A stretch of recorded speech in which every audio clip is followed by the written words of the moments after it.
नमस्कार दोस्तों। स्वागत है एक बार फिर से C H Y G S में। और आज हम लोग स्टार्ट करने जा रहे हैं पोस्ट गुप्ता एज, है ना। तो होता ये है कि गुप्ता एज के बाद बहुत सारी डायनेस्टीज जो थी वो राइज होना स्टार्ट हो जाती हैं, क्योंकि गुप्ता एज का डाउनफॉल हो चुका था, है ना। और इस पीरियड को हम लोग प्री मेडिवल पीरियड कहते हैं, ठीक है। प्री मेडिवल पीरियड कहते हैं। इसमें दो चीजें होती हैं। एक तो होता है दो टेंडेंसी निकल के आती हैं। एक को कहते हैं पॉलिटिकल डिसेंट्रलाइजेशन और दूसरे को कहते हैं फ्यूडलिज्म, ठीक है। तो उन दोनों को हम लोग आज देखने वाले हैं। देखिए क्या था पॉलिटिकल डिसेंट्रलाइजेशन। देखिए गुप्ता एज के टाइम पर इंडिया में क्या था।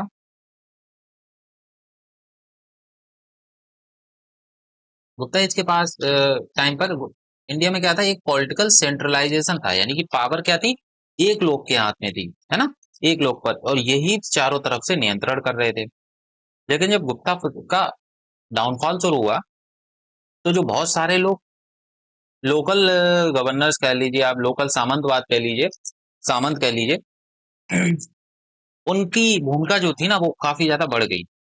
उन्होंने अपने आप को इंडिपेंडेंट घोषित कर दिया, है ना। अपने आप को इंडिपेंडेंट घोषित कर दिया। और यही इंडिपेंडेंट रूलर छोटे छोटे किंगडम में डिवाइड हो गए, ठीक है। देखिए after the fall of Gupta empire the centralize authority weaken, कमजोर पड़ गई। India saw the rise of many small kingdoms and regional powers. No single ruler could control a large territory like Gupta did.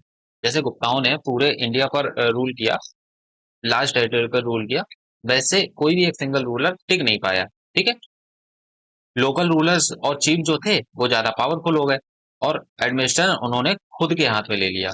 पूरा का प्रशासन जो था बिखर गया, ठीक है। तो इसको कहते हैं पॉलिटिकल डिसेंट्रलाइजेशन, यानी कि जो पॉलिटिक्स थी वहां की, जो वहां का सिस्टम था, वो पूरा का पूरा डिसेंट्रलाइज हो गया, एक सेंट्रलाइज जगह से हट गया, ठीक है। अलग अलग शक्तियों में बढ़ गया। अब आते हैं feudalism.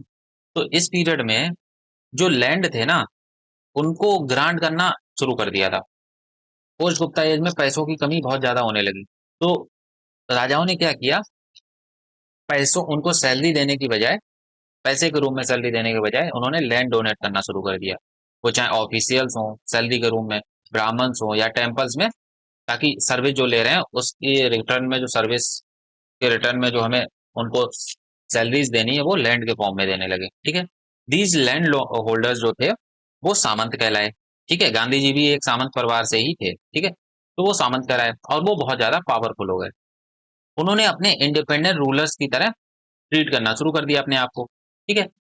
This led to a feudal structure where peasants work on the land owned by the powerful landlord. तो जहां पर अब किसान जो लोग थे वो अब कहां पर काम करने लगे, तो जमींदारों की भूमि पर काम करने लगे। और जो केंद्रीय सत्ता थी ना, जो सेंट्रल अथॉरिटी थी, वो और ज्यादा कमजोर हो गई, ठीक है। एक इंसान के पास जो गुप्ता एज में पावर थी वो अब और ज्यादा कमजोर हो गई। इसी को कहते हैं फ्यूडलिज्म, ठीक है, यानी कि सामंतवाद, ठीक है। आई थिंक इतना क्लियर हो गया होगा। अब देखिए एक जगह पॉलिटिकल सत्ता थी, लेकिन अब ये क्या हुआ यहाँ पर, मैत्रक भी जन्म गए। एक मिनट, यहाँ पर देखिए मैत्रक, इधर चालुक्य आ गए, है ना। चालुक्य बादामी वाले, और इधर बैंगी वाले चालुक्य आ गए। ये कलिंग में एक डायनेस्टी रूल करती थी। उसके बाद यहाँ पर कन्नौज में भी डायनेस्टी जो रूल करती थी उसको कहते थे वर्धन डायनेस्टी, है ना। अ, मौखरी डायनेस्टी। और थानेश्वर में यहाँ पर वर्धन डायनेस्टी रूल करती थी, ठीक है। तो ऐसे काफी डायनेस्टी यहाँ पर रूल करना स्टार्ट कर दें, ठीक है। तो अब इनके बारे में हम लोग वन बाई वन पढ़ेंगे। उससे पहले हम लोग एक चीज ये पढ़ेंगे कि हुनाज के टाइम पर माफ कीजिएगा, स्कंदगुप्त के टाइम पर हुना का इन्वेजन शुरू हुआ था। और उससे भी पहले हुना का इन्वेजन स्टार्ट कब हुआ, स्कंदगुप्त ने तो उसको रोकने की कोशिश की थी, है ना, रोका था। और उससे पहले जब हुना का इन्वेजन स्टार्ट हुआ था वो हुआ था कुमारगुप्त के टाइम पर, ठीक है। हुना आना शुरू हो गए थे, तो उनके बारे में हम लोग पढ़ेंगे, हुना इन्वेजन और पोस्ट गुप्ता डिक्लाइन कैसे हुआ, ठीक है। उससे पहले यहाँ पर ये लिख लीजिए कि कौन कौन सी डायनेस्टीज यहाँ पर जन्म ली थी नॉर्थ इंडिया में। तो यहाँ पर लिख लीजिए नॉर्थ इंडिया। तो आज हम उन सबको पढ़ने वाले हैं, ठीक है।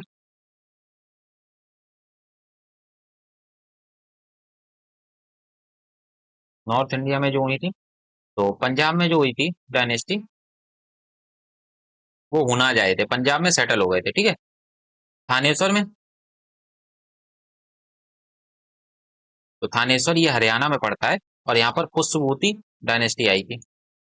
पुष्पभूति डायनेस्टी, या फिर इसी को वर्धन डायनेस्टी भी बोलते हैं, ठीक है। और उसके बाद वल्लभी गुजरात में, ये मैत्रक डायनेस्टी आई थी। उसके बाद कन्नौज में, तो ये मौखरी डायनेस्टी आई थी।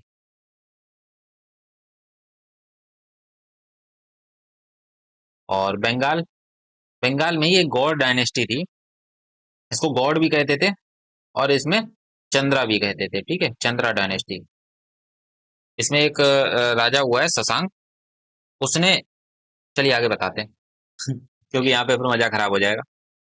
अब साउथ इंडिया में जो डायनेस्टीज थी, वो कांचीपुरम में थी पल्लवास, कांचीपुरम में पल्लवास थे। तंजौर में चोला थे, तंजौर में चोला थी। वातापी में चालुक्यास थे। तो चालुक्यास काफी जगह हुए हैं, वातापी में हुए हैं, है ना। वातापी को ही बादामी भी कहा जाता था, बेंगी ऑफ चालुक्या हुए हैं। तो इनको हम लोग वन बाई वन तीनों पढ़ेंगे, तीन चालुक्यास हुए हैं। मद्रों में ये जो रूल करते थे वो पांड्यास थे, ठीक है। तो पांड्यास के बारे में हम लोग पढ़ चुके हैं, पल्लवाज के बारे में हम लोग पढ़ चुके हैं, ठीक है। बाकी के हम लोग देखेंगे अभी, ठीक है। पल्लवाज के बारे में थोड़ा और देखेंगे। चलिए अब स्टार्ट करते हैं। हूनाज इन्वेजन और कोषगुप्ता डिक्लाइन। तो भारत में जब हूना का इन्वेजन स्टार्ट हुआ था, उस टाइम का रूल था कुमारगुप्त का, ठीक है। उसके बाद स्कंदगुप्त ने उसको रोका था। हूना का किंगडम जो था वो पंजाब में मेनली रूल करता था। फर्स्ट नोन हूना किंगडम जो था, किंग था, उसका नाम था तोरमन। उसका नाम क्या था? तोरमन, ठीक है। अब ये तोरमन जो था, पहले यहाँ पर देखिए, पंजाब में तो आए थे ये, पंजाब से थोड़ा सा इन्होंने पार्ट राजस्थान का कैप्चर किया, राजस्थान में भी आए, ठीक है। मालवा वाला रीजन आपने देखा। फिर सेंट्रल इंडिया में थोड़े टाइम के लिए आए थे, और उसके बाद इनको हरा के वापस भेज दिया गया, ठीक। पहला जो रूलर था तोरमन था, और बाकी इन्हों यहाँ पर लिख ही दिया है। प्रोमिनेंट जो हूना रूलर था, वो एक तो तोरमन इसका फाउंडर था, और मिहिर कुल था, एक जो था मिहिर कुल, ठीक है। मिहिर कुल इसका बेटा था। अब मिहिर कुल जब राजा बना 515 एडी में, 515 एडी में ये राजा बनता है, ठीक है। इस ये टायरेंट राजा था, टायरेंट, ठीक है। और टायरेंट एंड क्रूअल राजा था बहुत ज्यादा। इसने क्या किया, मिहिर कुल जो था, यहीं पर लिखें, हाँ ये चलो लिखा है। Describe in text cruel iconoclast destroyer of idol, यानी कि इसने मूर्तियों को तोड़ना शुरू कर दिया था।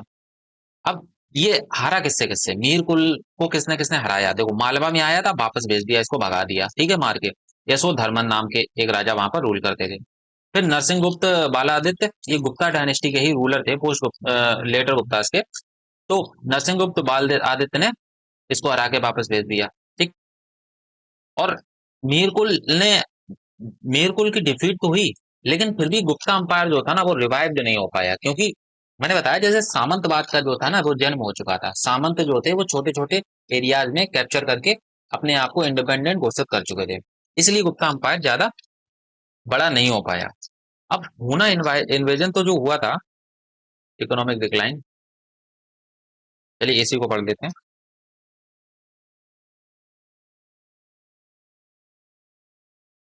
हाँ, along with हुना invasion economic prosperity is also decline, यानी कि पैसे की कमी आ गई, है ना, पैसे की कमी आ गई। इसीलिए तो उन्होंने कैश में सैलरी देने की बजाय, कैश में सैलरी देने की बजाय लैंड डोनेट करना शुरू कर दिए थे, सैलरी के रूप में लैंड को देना शुरू कर दिया था, ठीक है। Gold coins, later Gupta rulers जो थे, उनके पास गोल्ड कॉइन्स कम थे, ठीक है, एलवाई के ज्यादा थे, तो गोल्ड कॉइन्स भी खत्म हो गए, एलवाई ज्यादा बचा। Coins gradually disappeared in the post Gupta period, यानी कि कॉइन्स की भी जो संख्या थी वो धीरे धीरे खत्म हो गई थी, और वो प्रचलन से गायब होने लगे थे। तो किंग ने क्या किया स्टार्ट, जो किंग के पास जगह बहुत होती थी, जमीन बहुत होती थी, है ना, तो उन्होंने सैलरी के रूप में उसको देना शुरू कर दिया। इसी को बिगिनिंग ऑफ फ्यूडलिज्म कहा गया, जो हम लोगों ने अभी पढ़ा है। Large scale land grants were made to Brahmins and officers. तो ब्राह्मण और ऑफिसर्स को जो प्रथा थी लैंड डोनेट करने की वो यहाँ पर स्टार्ट हो गई। ठीक है, इससे पहले भी सातवाहनाज ने ब्राह्मण्स को लैंड डोना स्टार्ट कर दिया था। ठीक है, फर्स्ट टाइम लैंड डोनेटेड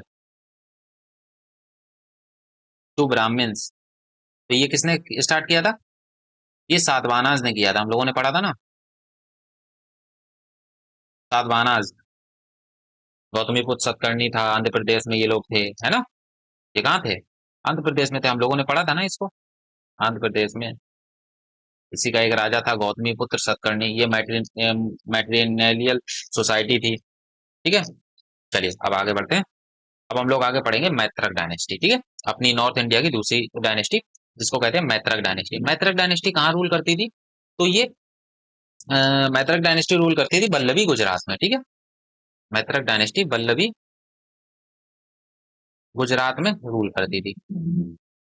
उसके बाद क्या होता है, इसके कुछ इंपॉर्टेंट रूलर होते हैं। जैसे फाउंडर होता है सेनापति भत्तर, ये एक गुप्ता जनरल हुआ करता था जिसने अपने आप को बाद में इंडिपेंडेंट घोषित कर दिया। ठीक है, ये सब 5वीं शताब्दी की बात कर रहा हूँ, अभी तक इस्लाम का जन्म नहीं हुआ है। ठीक है, इसके बाद इस्लाम का जन्म हुआ, जब हम बताएंगे आपको, आपको पढ़ाएंगे भी, राइज ऑफ इस्लाम करके एक चैप्टर आपको लगा देंगे, और राजपूत स्टेट का भी लगा देंगे, राइज ऑफ राजपूत स्टेट। ठीक है, तो कैपिटल इनकी बल्लभी हुआ करती थी।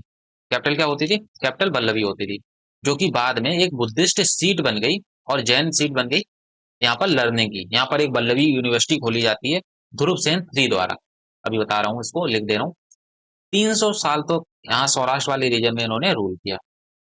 अब यहाँ पर कुछ रूलर हैं जैसे भत्तर। ठीक है, इन्होंने महाराजा की टाइटल एज्यूम की। फिर उसके बाद इनके बेटे आए धारसेन। इन्होंने किंगडम को और ज्यादा कंसोलिडेट किया। ठीक है, और हिंदू टेम्पल्स को पैटर्नाइज किया। ठीक है, क्योंकि हिंदू टेम्पल्स की जो क्षति, हिंदू टेम्पल्स को क्षति काफी ज्यादा पहुंचाई जा रही थी बाहर के रूलर्स द्वारा। हुना इन्वेजन आया था। ठीक है, उन्होंने भी हिंदू टेम्पल्स को काफी ज्यादा टारगेट किया था। और फिर ध्रुवसेन वन बालादित्य है, इन्होंने हुना इन्वेजन को रोका था और उसको मार के मतलब भगा दिया था यहाँ से। हुना उसका क्या नाम था, मिहिर, है ना, मिहिर कुल को, तो उसको यहाँ से भगा दिया था। उसके बाद इन्हीं के टाइम पर ये हर्षवर्धन के कंटेम्प्रेरी थे। हर्षवर्धन कौन थे? तो ये वर्धन डायनेस्टी के ही रूलर थे। वो ध्रुवसेन वन आदित्य के कंटेम्प्रेरी थे।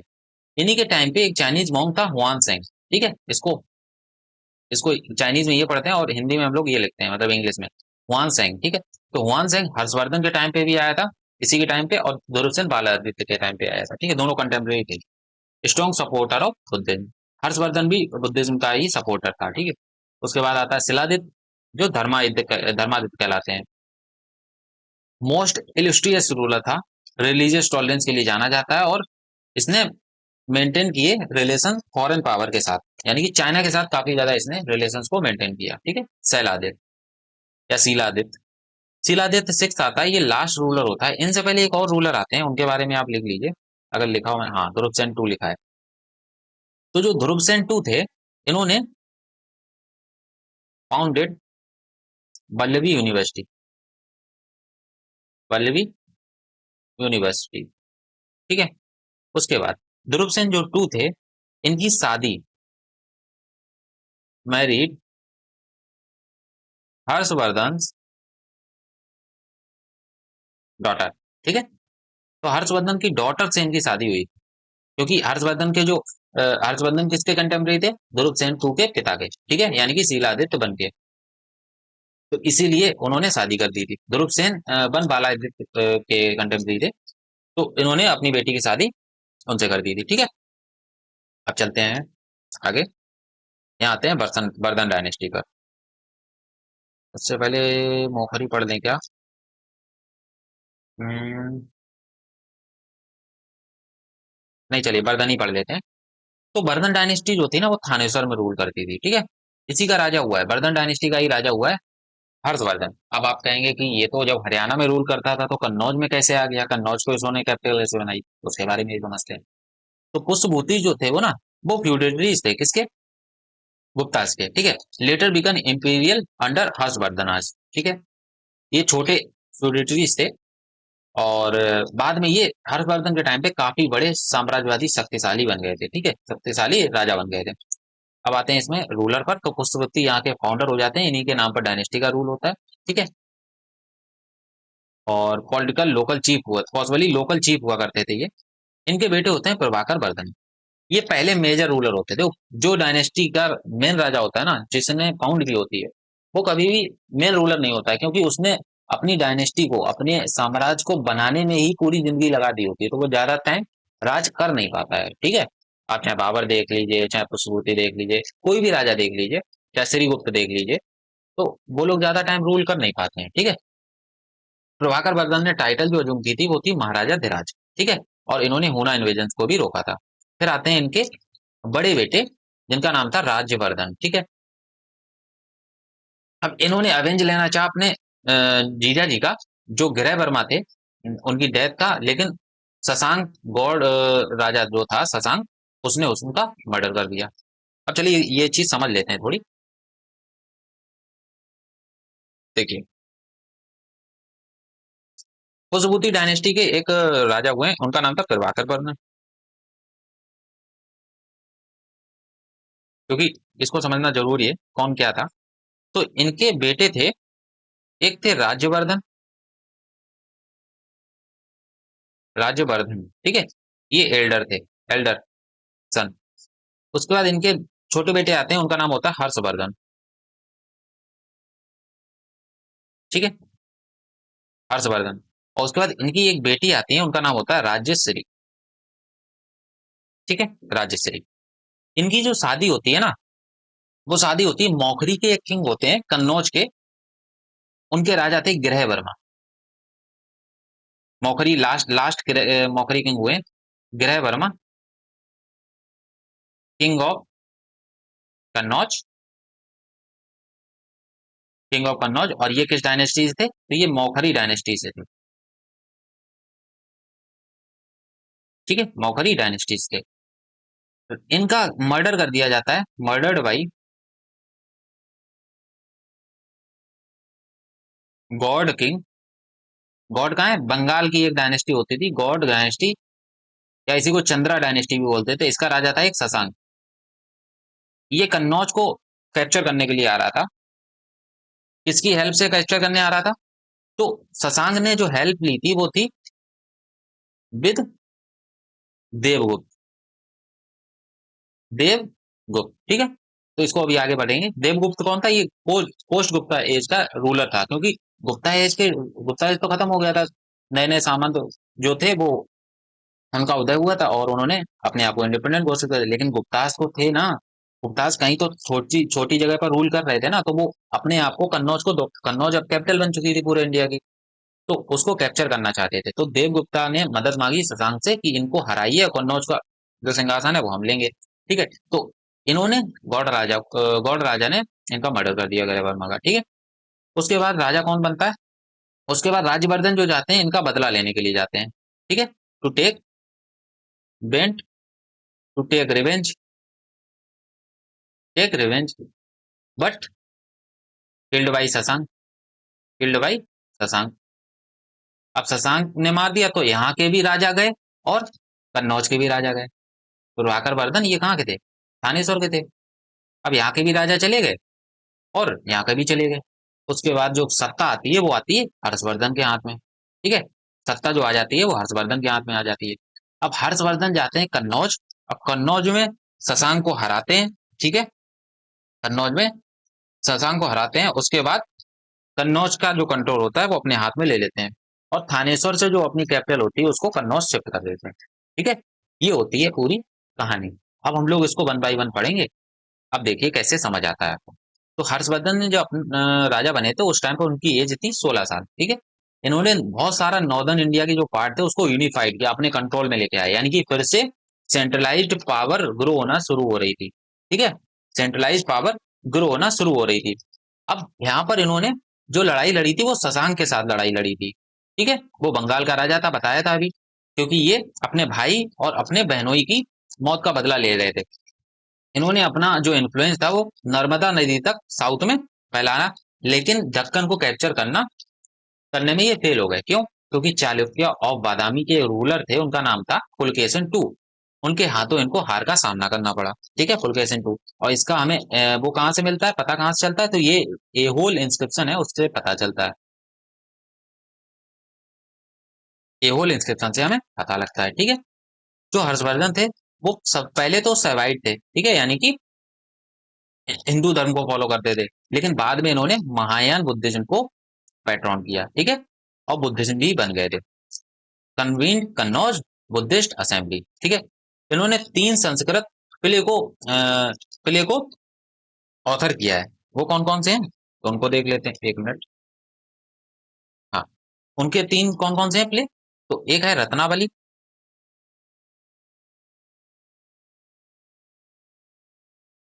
ये इन्होंने खुद ही लिखे हैं। ठीक है, दूसरा है नागनंद, और तीसरा है प्रियदर्शिका, प्रियदर्शिका। ठीक है, ये अपने एफिशिएंट एडमिनिस्ट्रेशन के लिए जाने जाते हैं। फ्री हॉस्पिटल्स इन्होंने पता बनवाए थे और रेस्ट हाउस बनवाए थे। ठीक है, इनके एम्पायर के उनका एम्पायर डिक्लाइन हो गया उनके डेथ के बाद, क्योंकि उनका कोई भी बेटा नहीं था, बच्चा नहीं था। ठीक है, अच्छा, अब इनके बारे में कुछ और चीजें भी हैं, वो उनको देख लीजिए। इनके टाइम में एक चाइनीज ट्रेवलर आया था, अगर यहाँ पर नहीं लिखा है, चलिए मैं लिख देता हूँ। इनके टाइम में एक चाइनीज ट्रेवलर आया था, चाइनीज ट्रेवलर, उसका नाम था हुआन सेंग। हुआन सेंग, ठीक है, विजिटेड इंडिया, विजिटेड इंडिया। इसने एक किताब लिखी है, उस किताब का नाम है सी यू की, बुक लिखी है सी यू की। ठीक है, ये किताब का नाम है। उसके बाद हुआन सेंग को ही कहा जाता था, हुआन सेंग को कहा जाता है Prince of travellers, Prince of travellers. ठीक है, इतना समझ आ गया। अब हर्षवर्धन के टाइम पे एक उनके पोइट थे, उनका नाम था बाणभट्ट। ठीक है, तो बाणभट्ट, उनके बारे में थोड़ा देख लेते हैं। तो इन्होंने क्या लिखा है, इन्होंने एक हर्ष चरित नाम की किताब लिखी है, हर्ष चरित, और ये बायोग्राफी है, बायोग्राफी ऑफ हर्षवर्धन। ठीक है, उसी से हमें हर्षवर्धन के बारे में इतना सारा पता लगता है। बाणभट्ट ने और भी किताबें लिखी हैं, उनका नाम है कादम्बरी, कादम्बरी। और साथ में और क्या लिख सकते हैं यहाँ पे, कादम्बरी, कादम्बरी के साथ साथ और एक बुक लिख लीजिए, उसका नाम है, क्या नाम था, हम्म, हाँ, चंदई तक, चंदई तक। ठीक है, तो ये बुक हो जाती है। उसके बाद हर्षवर्धन, ये बता दूंगा, पुलकेशन टू के द्वारा नर्मदा नदी पर उनको हरा दिया गया था। ठीक है, अच्छा, पुलकेशन टू ने जब इनको हराया, कहाँ गए, तो पुलकेशन टू ने एक टाइटल एज्यूम की थी, अज्यूम टाइटल, इसको मैं उधर भी बता दूंगा, दक्षिणापतेश्वर। जब मैं पुलकेशन टू के बारे में बताऊंगा तब भी बताता हूँ। ठीक है, दक्षिणापथेश्वर, यानी कि लॉर्ड ऑफ साउथ। दक्षिण मीन्स क्या होता है, साउथ। ठीक है, और इनने एक और टाइटल एज्यूम की थी, उसका नाम था परमेश्वर, वो हम लोग उसी में पढ़ेंगे। ठीक है, चलिए अब आते हैं मौखरी डायनेस्टी पर, और कुछ इसके बारे में पढ़ना नहीं है। अच्छा, हर्षवर्धन के टाइम पे एक चीज और लिख लीजिए कि इनके टाइम पर जो account kept the account of land, उसको क्या बोलते थे, उसको पुस्तपाल बोलते थे। ठीक है, पुस्तपाल। और जो टैक्स को कलेक्ट करता था उसको क्या बोलते थे,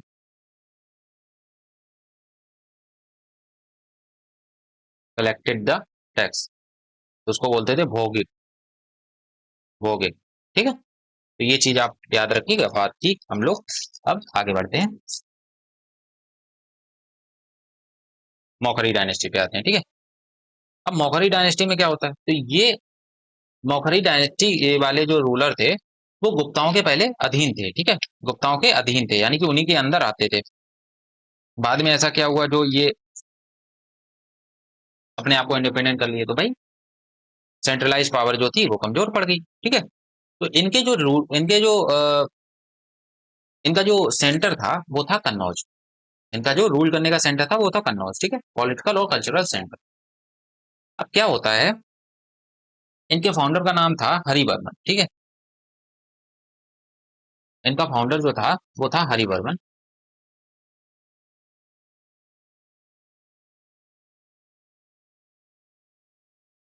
हरिवर्मन, ठीक है, 510 ईस्वी में उन्होंने अपना राज्य संभाला। इनके और भी नाम है, अदर नेम, वो क्या है, तो इनको कान्य कुब्ज भी कहा जाता था, कान्य कुब्ज, ठीक है। और क्या नाम, महोदय नगर, महोदय, महोदय नगर, ठीक है। ये क्या बता रहा हूँ मैं, ये कन्नौज के अदर नाम बता रहा हूँ, अदर नेम ऑफ कन्नौज, ठीक है, हरिवर्मन के नहीं। तो कन्नौज में ये रूल था ना इनका, तो कन्नौज के अलग नाम, अदर नाम क्या है, कान्यकुब्ज और महोदय नगर, ठीक है, ये याद रखिएगा। उसके बाद हम लोग इनके रूलर्स पे आए, तो सबसे पहले रूलर होते हैं हरिवर्मन, और दूसरे आते हैं ईशान वर्मन। ये मोस्ट पावरफुल रूलर हुए हैं इस डायनेस्टी के। लेकिन बाद में गुप्ताज को इन्होंने हराया, और अपनी टेरिटरी जो थी ना मगध तक इन्होंने शिफ्ट की, ठीक है। और उसके बाद एज्यूम इंपीरियल टाइटल्स, इन्होंने टाइटल्स भी काफी ज्यादा एज्यूम किए, वो इंपॉर्टेंट नहीं है, उनके बारे में हम लोग नहीं पढ़ेंगे, ठीक है। नेक्स्ट आते हैं सर्वन बर्मन, ठीक है। सर्व बर्मन, इन्होंने मिलिट्री कैंपेन को कंटिन्यू रखा ईशान बर्मन की तरह, और अपने एडमिनिस्ट्रेशन को मजबूत बनाते चले गए। फिर आते हैं अवंती वर्मन। अवंती वर्मन जो थे, इन्होंने किंगडम की स्टेबिलिटी को मेंटेन रखा। लास्ट में आते हैं ग्रह वर्मन, ये आखिरी रूलर हुए हैं इसके। इन्होंने राज्य श्री से शादी की, जो हर्षवर्धन की सिस्टर थी, ठीक है। और लेकिन मालवा में देवगुप्त ऑफ मालवा, यानी कि जो मालवा नहीं होगा यहाँ पर, अच्छा हाँ, देवगुप्त जो थे लेटर गुप्ता एज के एक रूलर थे, ठीक है, छोटी एरिया में रह गए थे, वो मालवा में ही रूल कर रहे थे, ठीक है। तो देवगुप्त के यहाँ के ये मारे गए, ठीक। और इनका हेल्प किसने किया था, तो वो शशांक ने किया था, शशांक की हेल्प, ठीक है। और बाद में हर्षा ने इंटरवेंशन किया, और फिर हर्षा ने कन्नौज के ऊपर अपना कंट्रोल कर लिया, ठीक है। इतना समझ आ गया। अच्छा, मुझे एक चीज और बतानी है, वो क्या थी, हर्षवर्धन के बारे में। तो हर्षवर्धन ने दो रिलीजियस पार्लियामेंट ऑर्गेनाइज कराई थी, कंडक्टेड, क्योंकि ये इंपॉर्टेंट है, मुझे याद आ गया तो मैंने कहा बता दूं। कंडक्टेड टू रिलीजियस पार्लियामेंट, ये कहाँ कहाँ हुई थी, तो पहली तो हुई थी कन्नौज में, एक हुई थी कन्नौज में, एक हुई थी प्रयाग में। प्रयाग मतलब प्रयागराज, इलाहाबाद, ठीक है। अब प्रयागराज में इन्होंने क्या किया, इन्होंने पहली बार कुंभ ऑर्गेनाइज कराया था, first time Kumbh was organize, ठीक है। तो यानी कि जो जो ओरिजिनल साक्ष्य मिलते हैं, पहले साक्ष्य मिलते हैं कुंभ को ऑर्गेनाइज कराने के, वो हर्षा के टाइम से मिलते हैं, ठीक है। हर्षवर्धन ने ही पहली बार कुंभ को ऑर्गेनाइज कराया था, ठीक है। इतना समझ आ गया। और इन्हीं दो परिषद को क्या कहा जाता है, इन्हीं दो पार्लियामेंट जो होती हैं, इनको कहा जाता है महामोक्ष परिषद, महामोक्ष परिषद, ठीक है। तो ये चीज याद रखिएगा, इंपॉर्टेंट था तो इसलिए मैंने बता दिया, ठीक है। अब आगे बढ़ते हैं अपने, उस पे आते हैं, मौखरी डायनेस्टी हो गई। हाँ, अब आते हैं चंद्रा डायनेस्टी पे, ठीक है। तो चंद्रा डायनेस्टी क्या थी, तो उसको समझ लेते हैं। चंद्रा डायनेस्टी यानी गॉड डायनेस्टी, गॉड। ये कहाँ रूल करती थी, ये बंगाल में रूल करती थी। इसका एक राजा हुआ है, उसका नाम हुआ है राजा शशांक, ठीक है, किंग शशांक।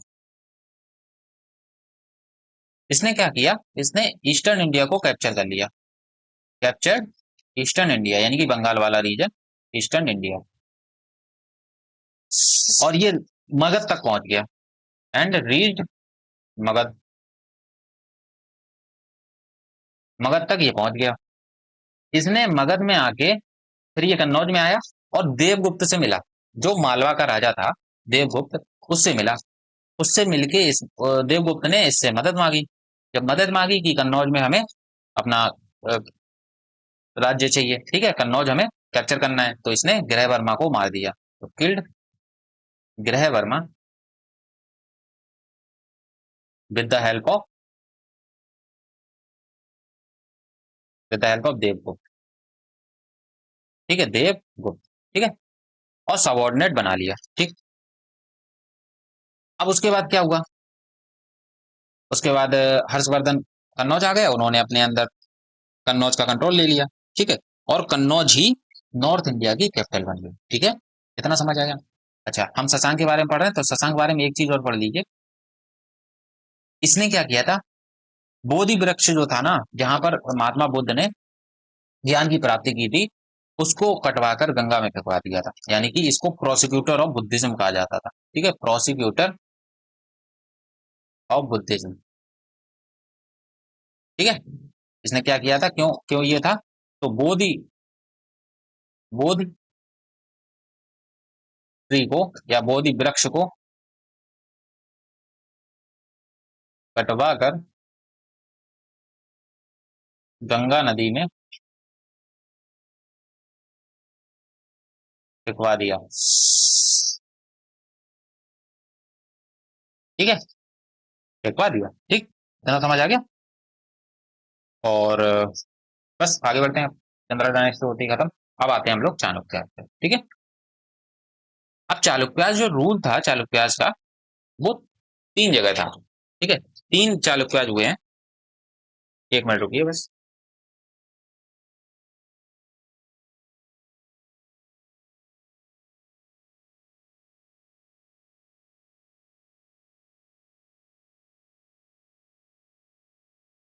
जो थे वो फ्यूडेलिटीज थे, कादम्बाज और बनवासी। ठीक है, कादम्बाज और बनवासी। अरे क्या हो रहा है ये?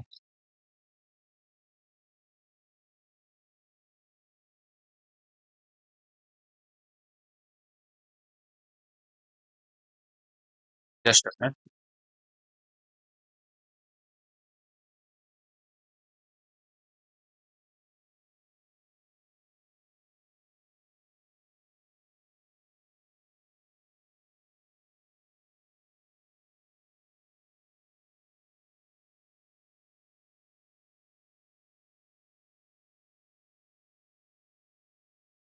एक मिनट रुकिए।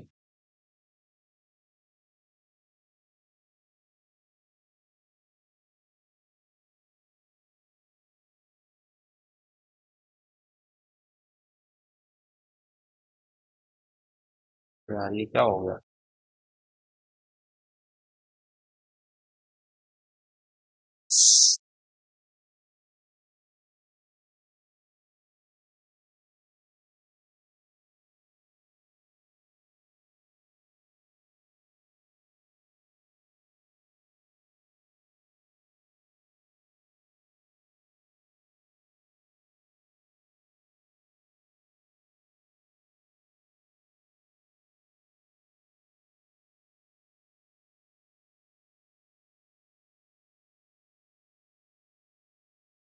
अरे यार, चलिए आई एम बैक। थोड़ा दिक्कत हो गई थी। अब स्टार्ट करते हैं दोबारा। ठीक है, और जो चालुक्यास थे वो तीन जगह बैठे हुए थे। ठीक है, तीन डायनेस्टीज हुई हैं चालुक्यास में। तो उसमें तीन डायनेस्टी कौन कौन सी हुई हैं? तो एक तो था चालुक्यास और बातापी। ठीक है, यानी इसी को बादामी भी कहा जाता था।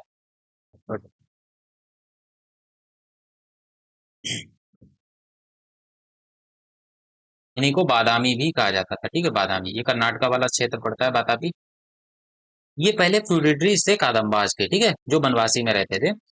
और बादामी चालुक्य हो गए। उसके बाद वेस्टर्न चालुक्य जो कल्याणी वाले थे, चालुक्य जो कल्याणी, ये लेटर चालुक्य थे। ये अर्ली चालुक्य थे, जिनके बारे में अभी हम लोग पढ़ने जा रहे हैं। ठीक है, और फिर आते हैं ईस्टर्न चालुक्य जो बेंगी में चलते थे। ठीक है, बेंगी में रूल करते थे। तो अभी हम लोग पढ़ेंगे बादामी वाले चालुक्य। ठीक है, तो बादामी चालुक्य के जो इंपॉर्टेंट रूलर्स थे उनके बारे में पढ़ते हैं। ये फाउंडर होते हैं जयसिम्हा। जयसिम्हा ने इनको फाउंड किया था। अच्छा, बादामी ये आता कहाँ है? तो ये कर्नाटका में आता है, इसको याद रखिएगा। ठीक है, कर्नाटका में जगह पड़ती है ये वाली, देखिए ये रीजन है ना, ये बातापी वाला रीजन है, तो मैप लगा है, ठीक है। तो बादामी चालुक्य जो रूल रहा है 543 से 753 सीई के आसपास रहा है, यानी कि कम से कम 210 साल। फिर आते हैं पुलकेशन वन। ये हर्षवर्धन को हराने वाले पुलकेशन नहीं थे, वो टू थे, ठीक है, ये पुलकेशन वन है, अर्ली पावरफुल रूलर से। फिर आते हैं कीर्तिवर्मन, ठीक है, ये पुलकेशन वन के सन है, और ये फर्स्ट प्रोमिनेंट रूलर थे, कीर्तिवर्मन फर्स्ट प्रोमिनेंट रूलर, यानी कि काफी ज्यादा इंपॉर्टेंट रूलर थे। और उसके बाद इन्हीं को पुलकेशन वन को रियल फाउंडर बोला जाता है, ठीक है, रियल फाउंडर। मैंने बहुत बताया था आपको कि जो फाउंडर होता है ना वो इतना ज्यादा रूल कर नहीं पाता है, इसलिए वो जनता के लिए कुछ करा नहीं होता है, तो इसलिए उसको हम लोग ज्यादा याद भी नहीं रखते हैं। फिर आते हैं पुलकेशन टू, जिनके बारे में हम लोगों को ज्यादा पढ़ना पड़ेगा। ये ग्रेटेस्ट रूलर हुए हैं इस डायनेस्टी के, ठीक है। और इन्होंने क्या किया था, हर्षवर्धन को हराया था कहां पर, नर्मदा नदी के किनारे हराया था, ठीक है, नर्मदा रिवर के किनारे हराया था हर्षवर्धन को। और पल्लव किंग थे एक महेंद्र वर्मन वन, उनको पुल्लालूर करके एक बैटल हुआ था, उसमें हराया था। अभी हम लोग जब पल्लवाज पढ़ेंगे तो समझेंगे, ठीक है, उनके बारे में और अच्छे से। चाइनीज ट्रेवलर, देखो पुलकेशन टू, हर्षवर्धन, ये दोनों कंटेम्प्रेरी थे। तो चाइनीज ट्रेवलर हुआन सेंग जो था हर्षवर्धन के टाइम पे आया था, तो इनका मतलब इनके टाइम पे भी आया था, तो यहाँ पर भी वही चीज होगी, ठीक है। बाद में पुलकेशन टू जो थे वो नरसिंह वर्मन वन, इन्होंने हराया दिया था। महेंद्र वर्मन के ही बेटे थे नरसिंह वर्मन वन, उन्होंने इनको हरा दिया था, अपने पिताजी का बदला लिया था, ठीक है। अच्छा, इसके बारे में जानकारी कहाँ से मिलती है, तो वो एहोल इंस्क्रिप्शन से मिलती है, ठीक है। एहोल इंस्क्रिप्शन किसने लिखा था, एहोल इंस्क्रिप्शन, ये लिखा किसने था, तो ये रवि कीर्ति ने लिखा था। ये किसके कोड पोएट थे, रवि कीर्ति, ये कोड पोएट थे पुलकेशन टू थे, ठीक है। और उसके बाद इसमें लास्ट रूलर हुए हैं, उनका नाम है कीर्ति वर्मन टू, ठीक है। उससे पहले विक्रमादित्य हुए, इन्होंने चालुक्य पावर को पुलकेशन टू के बाद में थोड़ा रिवाइव किया, ठीक है। उनके जब मौत हो गई, मैं उनको हराया था, पुलकेशन टू को किसने हराया था, अ, अरे क्या नाम था, पुलकेशन टू को कीर्ति वर्मन ने, है ना, महेंद्र वर्मन ने। उसके बाद मैं क्या बोल रहा हूँ, दिमाग नहीं काम कर रहा है, नरसिंह वर्मन, नरसिंह वर्मन ने पुलकेशन टू को हरा दिया था, ठीक है। अब इसके बाद आते हैं कीर्ति वर्मन टू, ये लास्ट रूलर थे, इनको राष्ट्रकूटाज ने हरा दिया था, ठीक है। तो यहाँ से चालुक्य और बादामी खत्म हो जाते हैं और राष्ट्रकूटाज की एंट्री हो जाती है, ठीक है, राष्ट्रकूटाज की एंट्री हो जाती है। अब राष्ट्रकूटाज तो हम लोग पढ़ेंगे बाद में, पहले हम लोग चालुक्य का आर्किटेक्चर पढ़ लेते हैं। इन्होंने बहुत यूनिक स्टाइल का आर्किटेक्चर को डेवलप किया था, उसको कहा था बेसर स्टाइल, ठीक है। तो बेसर स्टाइल की अगर फाउंडर की बात की जाए तो वो चालुक्याज ही थे। बेसर था क्या, देखो नॉर्थ इंडिया में जितने भी टेम्पल बनते हैं वो नागर शैली के बनते हैं, नागर स्टाइल के बनते हैं, ठीक है। और जो साउथ इंडिया में जितने टेम्पल बनते हैं वो द्रविड़ स्टाइल के बनते हैं। तो ये नॉर्दर्न नागर स्टाइल और द्रविड़ स्टाइल होता क्या है, तो ये इसको समझ लेते हैं। तो नागर स्टाइल में आपने देखा हो, नॉर्थ इंडिया में जितने भी टेम्पल बनते हैं ये इस टाइप के बनते हैं, इस शेप के, है ना, गोलाकार, थोड़ा सा गोल आकार में होते हैं, ये दिख रहा है। और ऊपर एक क्या होता है, अमलक होता है, ऊपर क्या बोलते हैं, इसको अमलक बोलते हैं, जो ये चीज है इसको अमलक बोलते हैं, ठीक है। उसके बाद राम मंदिर आप देखा हो तो ये मंडप से बने हुए हैं, एक ये मंडप है, ये मंडप है ना, ये मंडप है, तो ये मंडप होते हैं। ये सीढ़ियां होती हैं मंदिर की, और ये जो नीचे वाला हिस्सा होता है इसको प्लिंथ बोलते हैं, ठीक। ये इमेज है, इमेज का मतलब यहाँ पर गर्भगृह है, ये यहाँ पर मूर्ति रखी हुई है भगवान की, ठीक है, तो इसको गर्भगृह बोलते हैं। और इसी के ऊपर शिखर होता है, यही शिखर होता है ऊपर। और भगवान जी के ऊपर से बिल्कुल ये ऊपर तक जब जाता है नीचे से, तो इसको बोलते हैं एक्सेस मुंडी, ठीक है। तो ये नॉर्थ स्टाइल का टेम्पल होता है, इसको नागर स्टाइल बोलते हैं।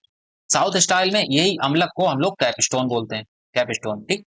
और ये देखना आप, ये सीधी लाइंस हैं, सीधी लाइंस हैं, ये आप देख रहे हैं, ये सीधी लाइंस हैं, कहाँ गए, द्रविड़ स्टाइल, हाँ। तो ये ऐसे बनाया गया है। उसके बाद यहाँ पर क्या आ जाता है, विमान होता है, इसको हम लोग क्या बोलते हैं, इसको विमान बोलते हैं, ठीक है। जो यहाँ पर शिखर बोलते थे वहां पर यहाँ पर विमान बोलते हैं इसको। और ये तो एक्सिस मुंडी सेम रहती है, ये मंडप सेम रहता है, प्लिंथ सेम रहता है, इमेज और गर्भगृह वो सब सेम रहता है, ठीक है। अमलक को बस कैपस्टोन बोल देते हैं, ठीक है, ऊपर का हिस्सा थोड़ा चेंज हो जाता है।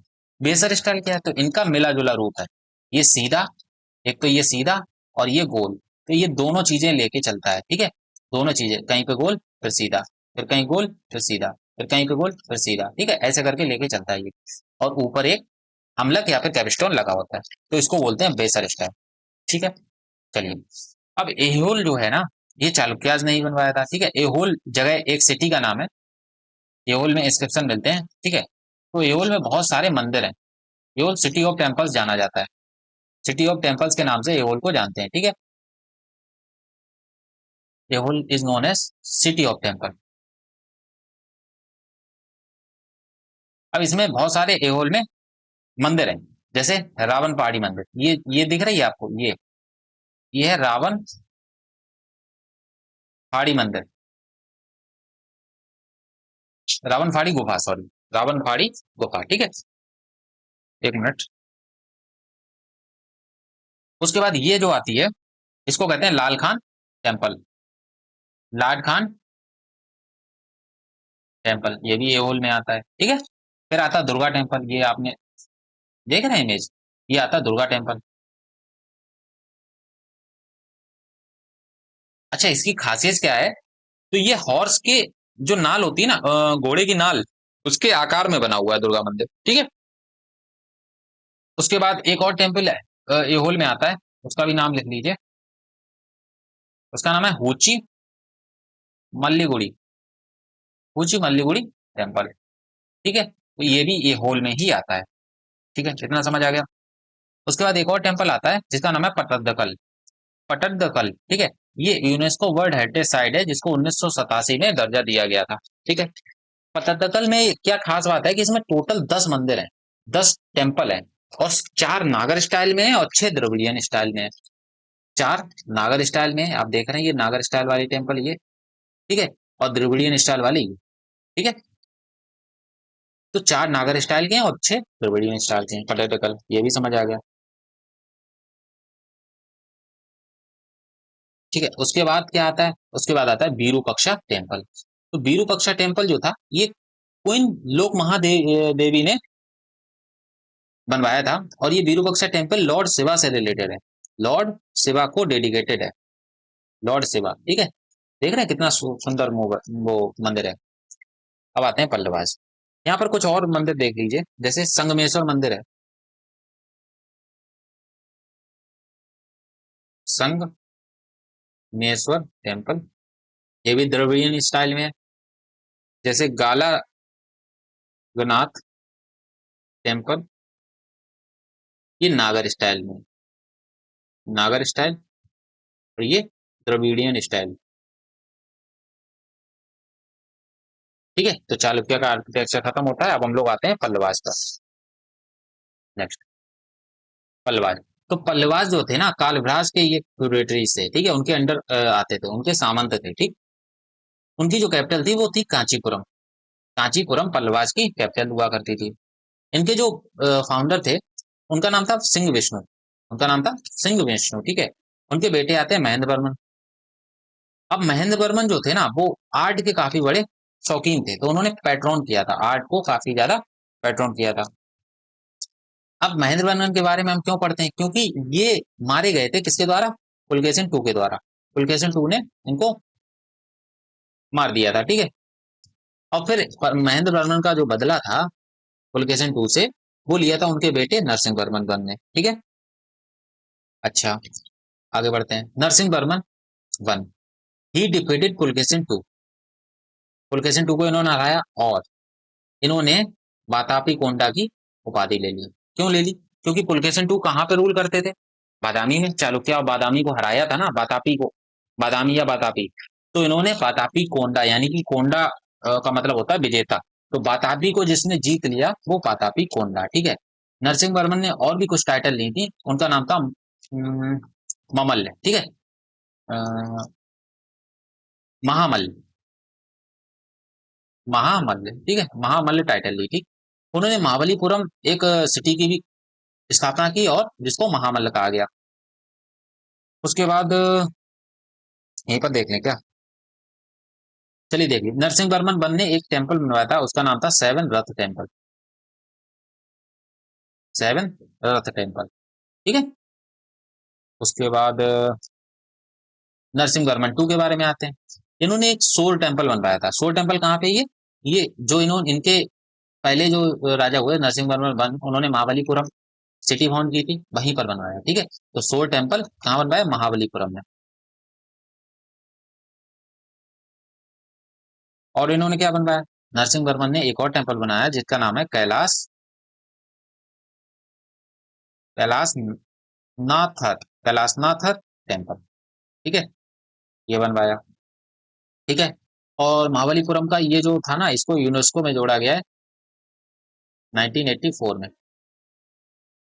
ठीक है, 1984 में इसको यूनेस्को में जोड़ा गया। इतना समझ आ गया? ठीक है, और आगे बढ़ते हैं। फिर आते हैं लास्ट नंदी रूलर। ये लिटरेचर और आर्ट दोनों के पैटर्न थे। ठीक है, पल्लव का आर्किटेक्चर कैसा था?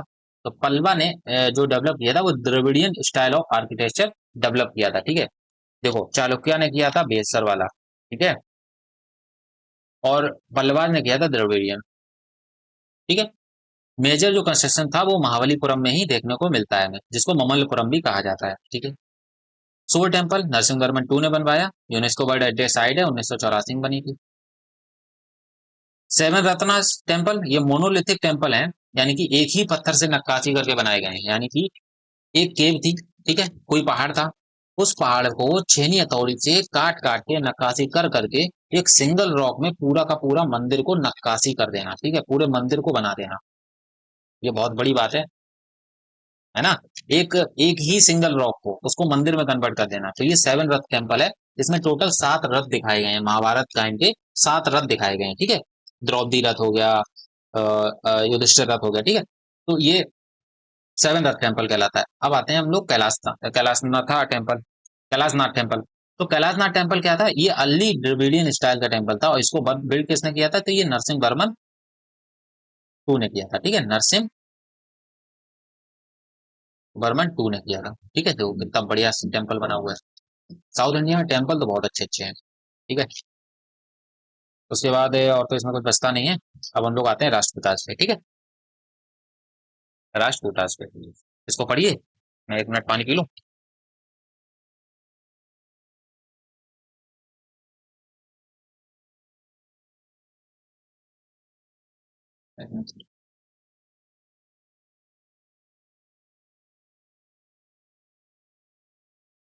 चलिए देखिए, राष्ट्रकूटाज जो रूल था 753 एडी से लगभग 982 एडी तक था। ठीक है, एडी तक।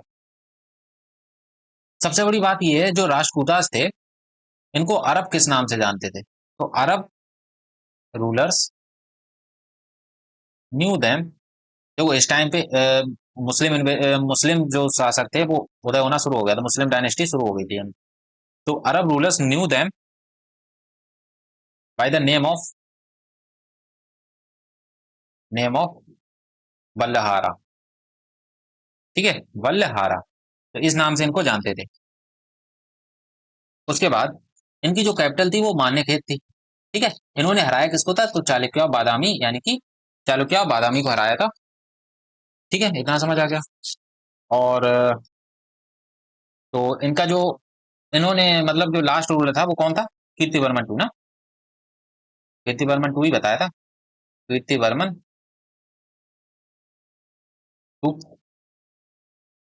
ठीक है, तो इसको हराया, और राष्ट्रकूटा ने अपनी डायनेस्टी वहां पर खड़ी की। ठीक है, इसका नाम मलखेट भी था। इम्पोर्टेंट रूलर कौन होते हैं? तो दांती दुर्गा इसके फाउंडर होते हैं, दांती दुर्गा फाउंडर होते हैं। ठीक है, उसके बाद हम्म, हाँ, इसके बाद क्या था?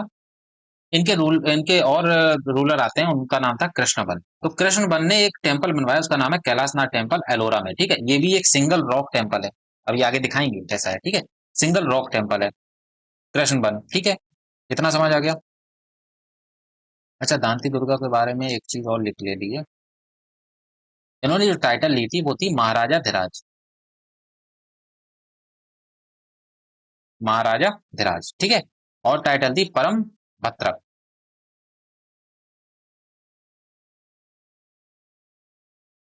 परम भत्र। ये टाइटल्स थी, ठीक है, तो ये लिख लीजिए। अब कृष्ण वन जो थे, इन्होंने कैलाशनाथ टेम्पल बनाया था, कैलाश टेम्पल बनाया था एलोरा में। फिर आते हैं ध्रुवा, इन्होंने प्रतिहार को हराया था, ठीक है, प्रतिहारों को हराया था। और ध्रुवा जो थे वो फर्स्ट रूलर थे इस डायनेस्टी के, ट्राईपार्टाइट स्ट्रगल में पार्टिसिपेट करने वाले, ठीक है। तो Dhruva first ruler of this dynasty to participate in tripartite struggle. अब ये ट्राईपार्टाइट स्ट्रगल क्या था, तो इसको हम लोग आगे पढ़ेंगे नेक्स्ट लेक्चर में, पार्टाइट स्ट्रगल, ठीक है। क्योंकि तब तक हम राजपूता तो पढ़ा दे रहा हूँ, उसके लिए हमें पाला भी पढ़ाना पड़ेगा, गुर्जर प्रतिहार भी पढ़ाना पड़ेगा। और गुर्जर प्रतिहार हम पढ़ेंगे राजपूत वाले उसमें, ठीक है, राइज ऑफ राजपूत स्टेट। तो पहले चोला अंपायर कर लेंगे, या फिर राइज ऑफ राजपूत स्टेट साथ में कर लेंगे और चोला अंपायर उसके लास्ट में कर लेंगे, ठीक है। तो अगले लेक्चर में हम लोग ये पूरा प्री मेडवल हिस्ट्री तक हम लोग खत्म कर लेंगे। फिर हम लोग आ जाएंगे अपना मेडवल हिस्ट्री, यानी कि राइज ऑफ इस्लाम, ठीक है। पहले राइज ऑफ इस्लाम करेंगे, फिर हम लोग दिल्ली सल्तनत को नोट करेंगे, ठीक है। तो ट्राईपार्टाइट स्ट्रगल को हम लोग नेक्स्ट लेक्चर में पढ़ेंगे। कन्नौज के ऊपर ये स्ट्रगल था एक तरीके से, उस पर कंट्रोल करना था। अब आते हैं गोविंद थ्री। तो गोविंद थ्री जो थे पावरफुल रूलर थे, ठीक है, पावरफुल रूलर थे इस डायनेस्टी के। इन्होंने क्या किया था, इन्होंने डिफीट किया था किसको, डिफीटेड पल्लवास एंड पांड्यास। तो इन्होंने पल्लवाज और पांड्या दोनों को डिफीट किया था, और इसके साथ साथ में इन्होंने गंगा रूलर्स को भी डिफीट किया था, ठीक है। तो ये काफी ज्यादा पावरफुल रूलर माने गए हैं, ठीक है, इस डायनेस्टी डायनेस्टी के। और इन्होंने जो टाइटल ली थी गोविंद थ्री ने, अगर यहाँ लिखा हो, गोविंद थ्री ने जो टाइटल अज्यूम की थी वो थी वीर नारायण, ठीक है। टाइटल वीर नारायण, नारायण, ठीक है, नारायण, ठीक है, इतना याद रखिए। अब आते हैं अमोघवर्ष, अमोघवर्ष पर, ठीक है।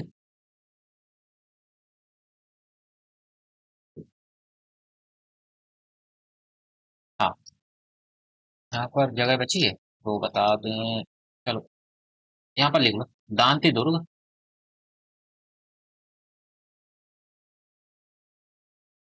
दांती दुर्ग ने एक यज्ञ परफॉर्म किया था, परफॉर्म यज्ञ, जिसको कहा गया हिरण्य गर्भा, ठीक है, हिरण्य गर्भा, ठीक है, यानी कि गोल्डन बॉम्ब कहा जाता है इसको, गोल्डन बॉम्ब, ठीक है। तो ये याद रखिएगा। अब इसके बाद रूलर आते हैं अमोघवर्ष। ये कृष्णा बन के ही ग्रेट ग्रैंडसन है, कृष्णा बन के ग्रेट ग्रैंडसन है, ठीक है। और इन्होंने क्या किया है, इन्होंने किताब लिखी है कविराज मात, किताब का नाम है कविराज मात। उसके बाद है प्रश्नोत्तर रत्नमल का, प्रश्नोत्तर रत्नमल का, ठीक। हाँ, और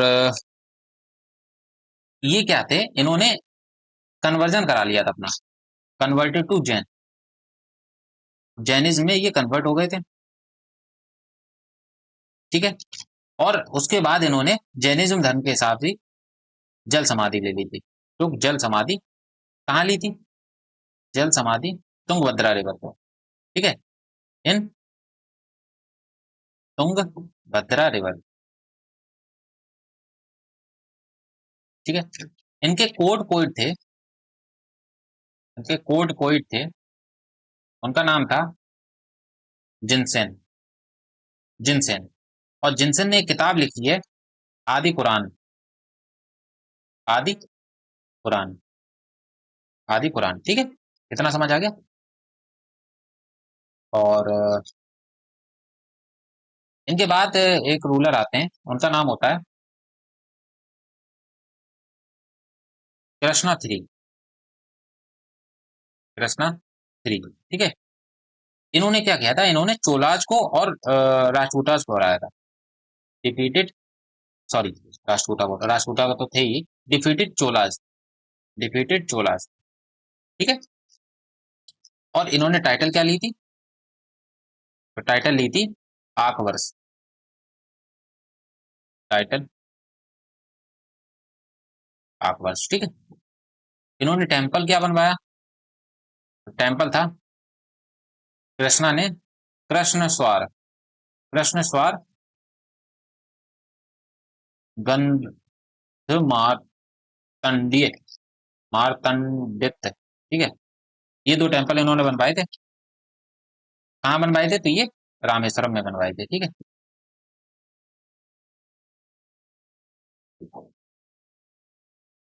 गंध मार्तंडित, और ये रामेश्वरम में बनवाए थे। और साथ में और क्या कर सकते हैं इन्होंने, कोट पोइट थे इनके, कोट पोइट लिख सकते हैं इनके, पोन्ना, ठीक है, पोन्ना। और पोन्ना ने एक किताब लिखी है, उसको कहते हैं शांति पुराण, शांति पुराण, ठीक है। और ये लिखी कन्नड़ में, ये लिखा है कन्नड़ में, ठीक है। देखो, जिनसेन ने आदि पुराण लिखा था, शांति पुराण लिखा है पोन्ना ने, ठीक है। इनके में और भी एक और भी वो थे कृष्णा थ्री में, क्या नाम, कृष्णा थ्री में वो पोइट और भी थे, उनका नाम क्या था? पोन्ना, पेन्ना, ऐसे कुछ था। ओके, एक मिनट, का नाम नहीं याद आ रहा मुझे। हाँ, पम्मा, पंपा, पंपा, पोन्ना और रन्ना, ये नाम थे उनके, ठीक है। तो ये त्रिरत्न कहलाते हैं। ये क्या कहलाते हैं? ये त्रिरत्न कहलाते हैं कन्नड़ लैंग्वेज को, त्रिरत्न ऑफ कन्नड़ लिटरेचर, ठीक है। पोन्ना, पंपा और रन्ना, ठीक है, इतना समझ आ गया। और राष्ट्रकूटाज के एज को golden era of Kannada literature बोला जाता है, लिटरेचर, इसको राष्ट्रकूटा एज को, राष्ट्रकूटा एज, ठीक है, इतना समझ आ गया। अब चलें आगे,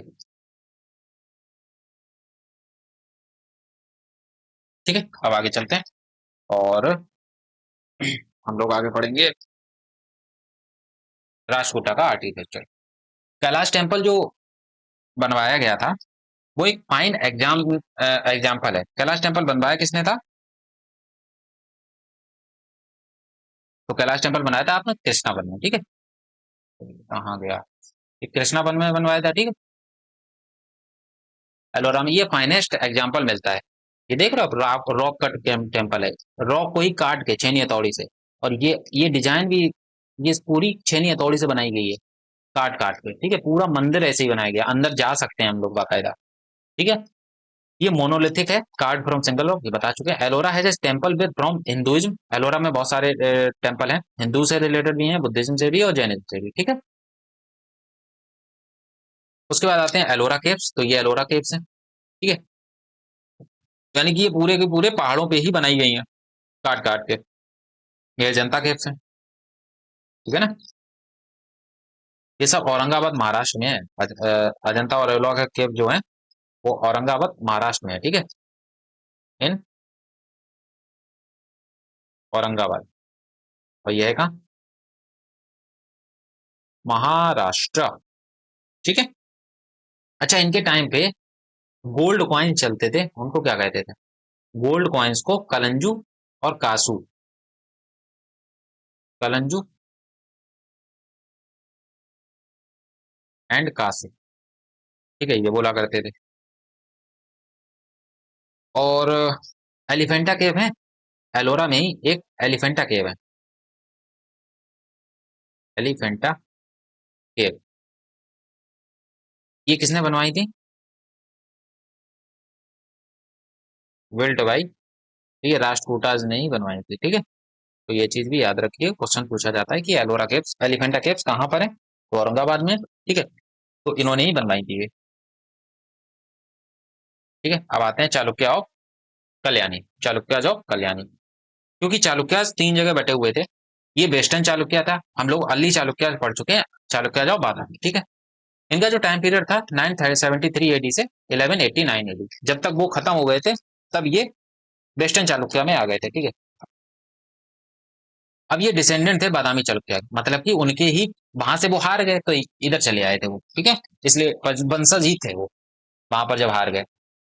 दे revive Chalukya rule in the Deccan region after the Rajputa, जब राजपूता चले गए, हार गए, उसके बाद उन्होंने फिर से रूल स्थापित किया। उनकी कैपिटल उन्होंने बाद में कल्याणी रखी, क्यों कल्याणी शिफ्ट हो गए थे, 2 साल 200 साल लगभग कल्याणी में रहे, ठीक है। और कल्याणी में भी कहाँ रहे, ये बसवा कल्याण करके एक जगह है, बसवा कल्याण एक टाउन है, ठीक है। और ये डिस्ट्रिक्ट कौन सी पड़ती है, डिस्ट्रिक्ट पड़ती है बीदर, ठीक है, क्योंकि यहाँ मैं 1 साल रहा हूँ काफी ज्यादा। तो ये कर्नाटक में पड़ता है, ठीक है, डिस्ट्रिक्ट बीदर में बसवा कल्याण, बसवा कल्याण जी की एक वहां पर काफी ऊंची वो भी है, बसवा कल्याण में मूर्ति है, ठीक है। तो आगे बढ़ते हैं, इंपोर्टेंट रूलर। तो इसके जो फाउंडर होते हैं वो कहा जाता है तैलप टू, ठीक है। इन्होंने लास्ट राष्ट्रकूटा किंग को हराया और कल्याणी में अपना साम्राज्य की स्थापना की। फिर आते हैं सप्तश्रेय, ये तैलप टू के सन थे, और इन्होंने चोलाज के साथ में युद्ध किया था, इन्होंने चोलाज के साथ में युद्ध किया था, ठीक है। Next, फिर आते हैं विक्रमादित्य सिक्स लास्ट में, और ये ग्रेटेस्ट रूलर थे वेस्टर्न चालुक्य के, ठीक है। इन्होंने एक अपना खुद का एरा चलाया जिसको कहा गया चालुक्य विक्रम एरा, ठीक है, चालुक्य विक्रम एरा 1076 एडी में, यानी कि कैलेंडर चलाया उन्होंने, चालुक्य विक्रम कैलेंडर, ठीक है। ही रूल फॉर 50 ईयर्स, इसीलिए 50 साल जिए हैं, इसीलिए इनको ग्रेटेस्ट रूलर बोला गया। Brought grace prosperity and stability, he successfully resisted the Cholas and maintain dominance in Karnataka, यानी कर्नाटका में इन्होंने काफी अच्छा खासा डोमिनेंस स्थापित किया, ठीक। फिर आते हैं सोमेश्वर 1 और 2, दोनों नोटेबल रूलर्स थे, और जिन्होंने चोलाज के साथ में अपनी जो फाइट थी वो कंटिन्यू रखी, ठीक है। अच्छा, सोमेश्वर 2 के बारे में एक चीज आप नोट करिए,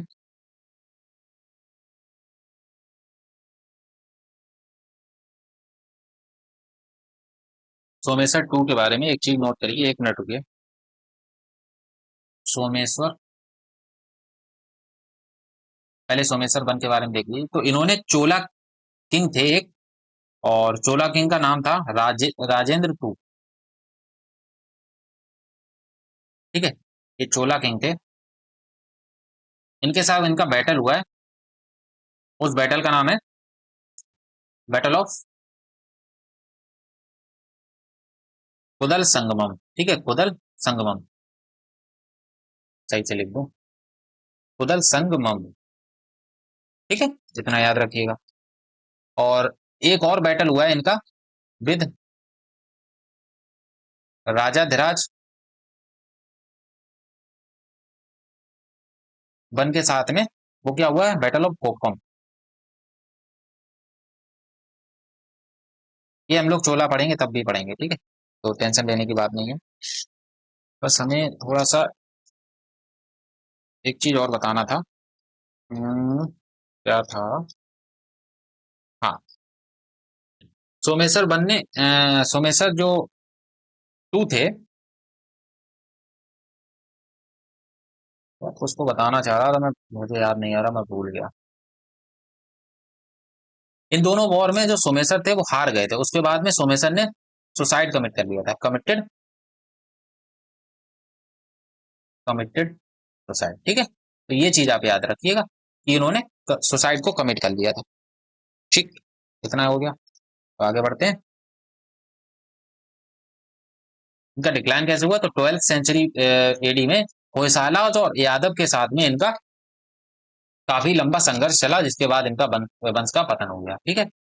कलचुरी वंश आल्सो ओवरथ्रू देम ब्रीफली अंडर बिजलास, तो बिजलास एक रूलर हुआ है कलचुरीज का, तो उन्होंने भी इनको उखाड़ फेंका था, ठीक है, तो चारों तरफ से ये फाइट कर रहे थे, तो इसके बाद इनका डिक्लाइन हो जाता है, ठीक है। चलिए अब आगे बढ़ते हैं। आर्किटेक्चर कैसा था कल्याणी चालुक्य का, तो ये बेसर स्टाइल को फॉलो करते थे, क्योंकि कल्याणी कहाँ पे पड़ता है, वेस्टर्न यानी कि महाराष्ट्र वाले रीजन में आसपास पड़ता है, महाराष्ट्र मध्य प्रदेश वाले रीजन में, ठीक है। कल्याणी वैसे कर्नाटका में है, और कर्नाटका में ऊपर के साइड है, मध्य प्रदेश के बॉर्डर लगा हुआ है, ठीक है। तो वहां पर क्या होता है, मध्य प्रदेश, महाराष्ट्र और तेलंगाना, तो ये बीच वाला हिस्सा आता है, जो जैसे कि ये कर्नाटका है, ठीक है, यहाँ पर महाराष्ट्र भी पड़ता है, इधर आंध्र प्रदेश पड़ता है, तेलंगाना भी पड़ता है ना, तो ये जो बीच वाला हिस्सा होता है ना, इसी को बेसर स्टाइल बोलते हैं। यहीं पर बेसर स्टाइल जन्म लेता है। नीचे आता है इसको साउथ, जिसको बोलते हैं द्रविडियन स्टाइल, ठीक है, द्रविडियन। और ऊपर जो टेम्पल बनते हैं वो बनते हैं नागर स्टाइल के। तो यहाँ पर जो कर्नाटका में बने थे वो बेसर स्टाइल के बनवाए थे इन्होंने, ठीक है। Their architecture is transitional state between early Chalukya and Hoysala, यानी कि संक्रमण कालीन शैली है इनके, ठीक है, होयसाला और चालुक्य। इन्होंने तुंगभद्रा रिवर वैली में काफी ज्यादा टेम्पल बनवाए, काफी सारे। अब उन टेम्पल में से कुछ टेम्पल हैं, जैसे कैतावेश्वर टेम्पल, ये कुबतपुर में, कुबतूर में। केदारेश्वर टेम्पल, ये बल्लीगावी में, ये वाला, ठीक है। और ये किताबेश्वर मंदिर है, कैताबेश्वर। और काशी विश्वेश्वर, काशी विश्वेश्वर मंदिर, ये लाखुंडी में है, ये वाला। और अमृतेश्वर टेम्पल अनिगिरी, ये यहाँ पे, ठीक है। Temples were made up of soap stone and featured ornate pillar and star shape platform. तो इनमें जो सुंदर स्तंभ थे और तारे के आकार का मंच होता था। तो जो मंच होता था वो तारे के आकार का होता था, ठीक है। चलिए अब आगे बढ़ते हैं। वेंगी के चालुक्यास, यानी कि इनको ईस्टर्न चालुक्य बोला गया है, और ये 7वीं सेंचुरी से 12वीं सेंचुरी तक लगभग रूल किया है, ठीक है। ये भी एक बादामी चालुक्यास की ही ब्रांच थी, ठीक है। वहां से कुछ रूलर चले आए, क्योंकि ये उनके एक भाई हुआ करते थे, वो यहाँ पे चले आए थे, उन्होंने अपनी एक डायनेस्टी अलग बनाई थी, ठीक है। और उनका नाम था हम्म, हाँ, कुब्ज विष्णुवर्धन। कुब्ज विष्णुवर्धन, ये क्या पुलकेशिन टू के भाई थे, ठीक है। चलिए, दे रूल द बेंगी रीजन, मॉडर्न आंध्र प्रदेश वाला रीजन जो था, वहां पर ईस्टर्न चालुक्य रूल करते थे। उनकी कैपिटल जो थी बेंगी थी। ये मॉडर्न डे में जो पेडाबेगी नियर है, एलुरु है, आंध्र प्रदेश में, उसको बोला जाता है, ठीक है। They rule for nearly 500 years and played an important role in South Indian politics. तो इनके जो फाउंडर थे, कुब्जा विष्णुवर्धन थे, ठीक है। और ये ब्रदर किसके थे? पुलकेशिन टू के थे, ग्रेट बादामी चालुक्य किंग थे। He was appointed governor of बेंगी एंड लेटर डिक्लेयर्ड इंडिपेंडेंट। तो इनको अपॉइंट किया गया था एज ए गवर्नर, भेजा गया था इनको वहां, लेकिन बाद में इनके भाइयों से इनकी पटी नहीं, तो इन्होंने अपने आप को इंडिपेंडेंट घोषित कर दिया। इनके भाइयों ने फिर वो साम्राज्य से वापस लेने की कोशिश भी नहीं की, कि चलो कोई बात नहीं, अपने ही भाई है ना, ऐसे ही भाई होना भी चाहिए। उसके बाद इनके रूलर आते हैं विष्णुवर्धन टू, मंगी युवराज और विजयादित्य टू। इन्होंने भी अपना जो किंगडम था उनको कंसोलिडेट किया और अपनी बाउंड्रीज को एक्सटेंड किया, ठीक। फिर आते हैं राजा राजा नरेंद्र। ये बहुत प्रोमिनेंट रूलर हुए हैं ईस्टर्न चालुक्यास के। इन्होंने पॉलिटिकल जो टाइज थे वो तो रखे ही लोगों के साथ, अलग अलग डायनेस्टीज का, जैसे चोला डायनेस्टी हो। इन्होंने मैट्रिमोनियल टाइज भी बांधे, ठीक है। देखो वेस्टर्न चालुक्य का जो सिस्टम था ना, वो थोड़ा चोला के साथ सही नहीं था, है ना। उनकी लड़ाई भी हुई, उनके बैटल भी हुए हैं, बैटल ऑफ कोप्पन वगैरह, है ना। तो उनकी थोड़ी चलती नहीं थी सही से चोलाज के साथ। लेकिन इधर देखो ईस्टर्न चोला वाले ये शादी कर रहे हैं उनसे, ठीक है। तो उनकी जो मदर थी चोला प्रिंसेस थी, और उन्होंने शादी की थी चोला फैमिली में। उनकी जो मदर थी वो चोला फैमिली से थी, और उन्होंने भी राजा राजा नरेंद्र की बात कर रहा हूँ मैं, इनकी जो मदर थी वो चोला फैमिली से थी, और इन्होंने भी चोला फैमिली में ही शादी की थी। यानी कि ये मैट्रिमोनियल अलायंसेस बना रहे थे चोला डायनेस्टी के साथ में, ठीक है। His son Rajendra Chalukya letter become Rajendra two of the Cholas. अब आप समझ रहे हो, जो राजेंद्र चालुक्य था इनका जो बेटा, वो जाके चोलास का राजा बन रहा है। यानी कि जो ईस्टर्न चालुक्यास थे वो जाके आगे चालू चोलास का साम्राज्य संभाल रहे हैं, राजेंद्र टू, ठीक है। और राजेंद्र टू काफी फेमस रूलर हुए हैं, तो उनके बारे में भी हम लोग पढ़ेंगे, ठीक है। उन्होंने काफी ज्यादा मंदिर वगैरह बनवाए हैं, क्योंकि राजेंद्र टू का ही तो बैटल हुआ था सोमेश्वर के साथ में। याद आ रहा है आपको? आपको अभी बताया यहाँ पर, ये सोमेश्वर जो थे, ये सोमेश्वर, ये किसके राजा थे? ये आपको दिख रहा है? चालुक्य और कल्याणी, यानी कि वेस्टर्न चालुक्य। तो अगर आप देखें इनको, तो ये इनडायरेक्टली अपने भाइयों से ही लड़ाई कर रहे हैं, इनडायरेक्टली। यानी कि चालुक्य ये भी है, चालुक्य वो भी है। एक वेस्टर्न चालुक्य है, सोमेश्वर वंश जो है वेस्टर्न चालुक्य है, और राजेंद्र टू जो है वो ईस्टर्न चालुक्य है, लेकिन बाद में चोला किंग बन जाते हैं, क्योंकि वो किसके बेटे होते हैं? वो राजा नरेंद्र के बेटे होते हैं, ठीक है। राजेंद्र टू के नाम से ये चोला के किंग बन जाते हैं, ठीक है। इतना समझ आ गया, अब आगे बढ़ते हैं।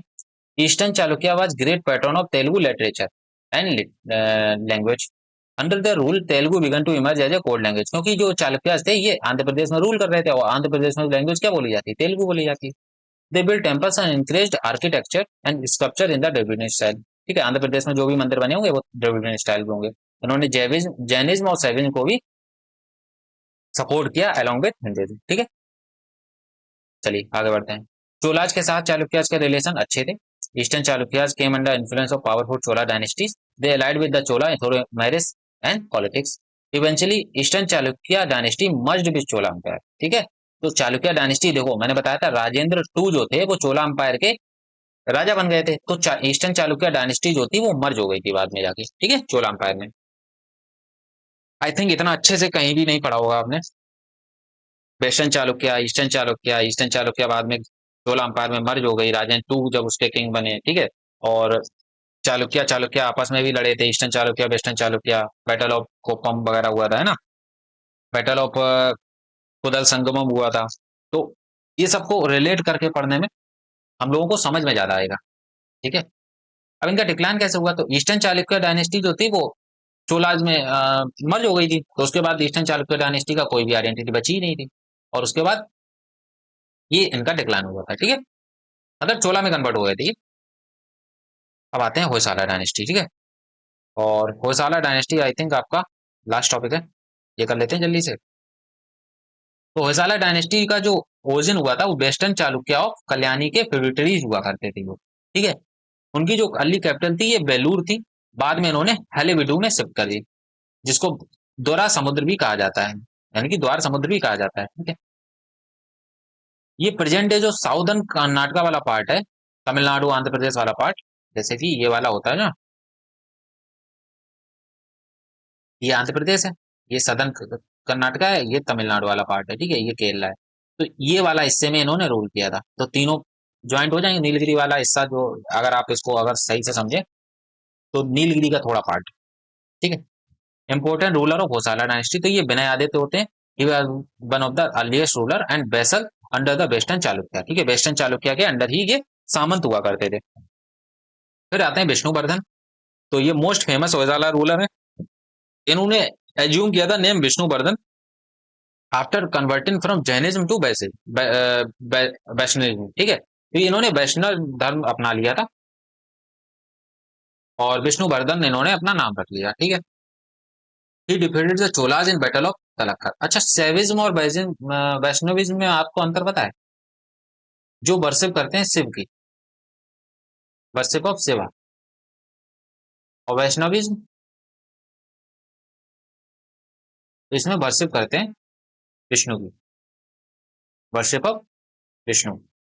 अब आप देख लीजिए आप कौन है, सैविज में या वैष्णव में या दोनों में। तो इन्होंने चोलास को हराया था बैटल ऑफ तलक्कड़। ठीक है, होयसालास का रूल, होयसालास का जो बैटल हुआ था चोलास के साथ में, बैटल ऑफ तलक्कड़, उसमें चोलास को हरा दिया था। ठीक है, he build the famous Chennakeshava temple Belur में ही, जो इनकी कैपिटल हुआ करती थी, वहां पर एक चेनकेश्वर टेम्पल बनवाया इन्होंने। फिर आते हैं बल्लाल टू, ये expanded the Hoysala kingdom significantly. इन्होंने तमिल पॉलिटिक्स में इंटरफेयर किया और इन्होंने कंट्रोल ले लिया चोला किंगडम का। ठीक है, बहुत से पार्ट का चोला किंगडम के इन्होंने कंट्रोल ले लिया।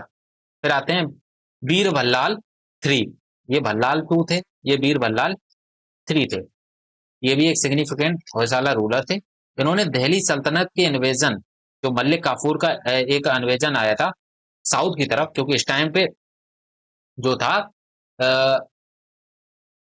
दिल्ली सल्तनत आ चुकी थी। ठीक है, 1226 में आ चुकी थी, 1206 में दिल्ली सल्तनत ने रूल स्थापित कर लिया था। उसके बाद में मलिक काफूर आया और इसने बैटल लड़ा इसका बीर बल्लाल थ्री के साथ में। ठीक है, और बाद में ग्यासुद्दीन ग्यासुद्दीन तुगलक के साथ में भी इसने बैटल लड़ा। ठीक है, ये हम लोग दिल्ली सल्तनत में भी पढ़ेंगे। He was defeated and killed in battle 1343, ये पराजित होकर मर गया। और इसके बाद ये जो होयसाला किंगडम था ना, ये डिक्लाइन पर चला गया। और विजयनगर अंपायर, विजयनगर अंपायर भी हम लोग आगे चल के पढ़ेंगे, जब दिल्ली सल्तनत पढ़ लेंगे उसके बाद विजयनगर अंपायर पढ़ेंगे। ठीक है, तो विजयनगर अंपायर में ही ये होयसाला किंगडम मर्ज हो जाता है। ठीक है, तो होयसाला टेम्पल्स कौन कौन से हैं, तो ये चेन केसवा टेम्पल है। ठीक है, चन्नकेशव मंदिर, और ये वेल्लूर में ही है, और इसको विष्णुवर्धन ने बनवाया था, ठीक है, जब ये वैष्णोदेवी में कन्वर्ट हो गए थे। विशालेश्वर टेम्पल तो ये हेलोविडी में ही है, और लॉर्ड शिवा को है ये डेडिकेटेड। केशव टेम्पल ये सोमनाथपुरा में है, और ये सिमेट्रिकल स्टार शेप्ड प्लान के लिए माना जाता है। ये है केशव स्टार शेप प्लान। ठीक है, इतना समझ आ गया। चलिए अब आगे चलते हैं। तो इनका रिलीजन कैसा था, तो इन्होंने वैष्णवाइज और शैविज्म दोनों धर्म को पैटर्नाइज किया था। अच्छा, धर्म का अंतर पता है आपको? धर्म, धर्म क्या होता है आपको पता है? हिंदुइज्म जो है, Hinduism is not a religion. Hinduism is ideology. Hinduism जो है वो एक आइडियोलॉजी है, वैसे ही वैष्णविज्म एक धर्म नहीं है, ये आइडियोलॉजी है। शैविज्म एक आइडियोलॉजी है कि हम शिव को मानते हैं, हम वैष्णविज्म को मानते हैं। तो हिंदू नाम ही सिंधु नदी से आया था। आपको मैंने इंडस वैली सिविलाइजेशन वाले चैप्टर में पढ़ाया था कि जो ग्रीक होते थे वो एच को एस पढ़ते थे, या एस को एच पढ़ते थे, ठीक है। तो सिंधु से वो हिंदू बोलने लगे कि हिंदू रहते हैं, हिंदू हिंदू वाले एरिया में, तो वहां से हिंदुस्तान एरिया, हिंदुस्तान नाम पड़ जाता है, हिंदू यहाँ पर रहने वाले लोग हो जाते हैं, ठीक है। जबकि हिंदू होते हैं ओरिजिनली सनातनी, ठीक है, सनातन धर्म होता है, धर्म सनातन है, हिंदू एक विचारधारा है।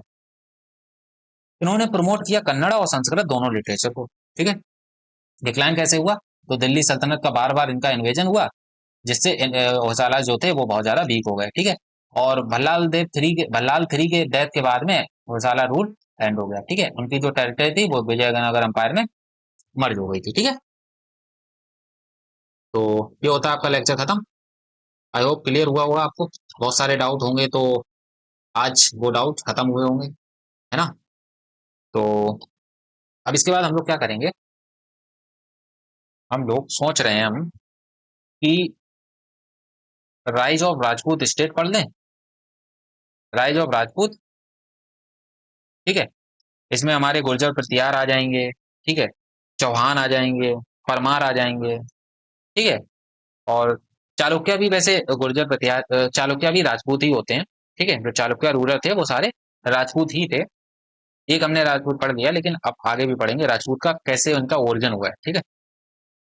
और उसके बाद में हम राइज ऑफ राजपूत के बाद में इसी में पाला डायनेस्टी करके पाला डायनेस्टी कर लेंगे, और साथ में ट्राईपार्टाइट स्ट्रगल, यानी इसमें मिसलेनियस टॉपिक थोड़े हो जाएंगे। ट्राईपार्टाइट स्ट्रगल पढ़ लेंगे इसी में, पाला के बाद ट्राईपार्टाइट स्ट्रगल पढ़ लेंगे, ठीक, गुर्जर प्रतिहार उसी में हो जाएगा। और इसके बाद हम लोग लास्ट में चोला अंपायर पढ़ेंगे। चोला अंपायर में बहुत कुछ है, बहुत कुछ, और इससे क्वेश्चन बहुत ज्यादा आते हैं, चालुक्य से और चोला से बहुत क्वेश्चन आते हैं, ठीक है। तो इसको आप छोड़िएगा नहीं, कैसे भी इसके मत लीजिएगा। और राजपूत स्टेट भी काफी अच्छे से समझाएंगे, इससे पहले आपको किसी ने भी ऐसे समझाया नहीं होगा, ठीक है, ऐसे समझाएंगे। और फिर हम लोग जंप कर जाएंगे अपने उस पे, क्या नाम है, मेडवल हिस्ट्री पे, ठीक है। इसके बाद हम लोग कहाँ जाएंगे, rise of Islam. Rise of Islam पढ़ेंगे एक लेक्चर में, और इसके बाद हम लोग दिल्ली सल्तनत पे मूव कर जाएंगे। दिल्ली सल्तनत, फिर मुगल एज, ठीक है। और मुगल एज के बाद हमारा मेडवल खत्म हो जाएगा 2-3 लेक्चर में। और फिर हम लोग उस पे जंप कर जाएंगे मॉडर्न हिस्ट्री पे, जहाँ पर हम लोग मराठा अंपायर से शुरुआत करेंगे, ठीक है। या एडवेंट ऑफ यूरोपियन से स्टार्ट करेंगे, ठीक है। तो बहुत सारे टीचर्स काफी टॉपिक छोड़ देते हैं जिनसे क्वेश्चंस पूछे हैं, एडवेंट और यूरोपियन से क्वेश्चंस आते हैं, ठीक है। तो वो बहुत सारे टीचर्स ने नहीं पढ़ाया है, ठीक है, तो उसको हम लोग लेके चलेंगे। चलिए अब एंड करते हैं। आज क्वेश्चन नहीं, क्योंकि लेक्चर लंबा हो जाएगा, ठीक है। क्वेश्चंस हम लोग किसी और दिन कर लेंगे। चलिए एंड करते हैं, बाय बाय, टेक केयर।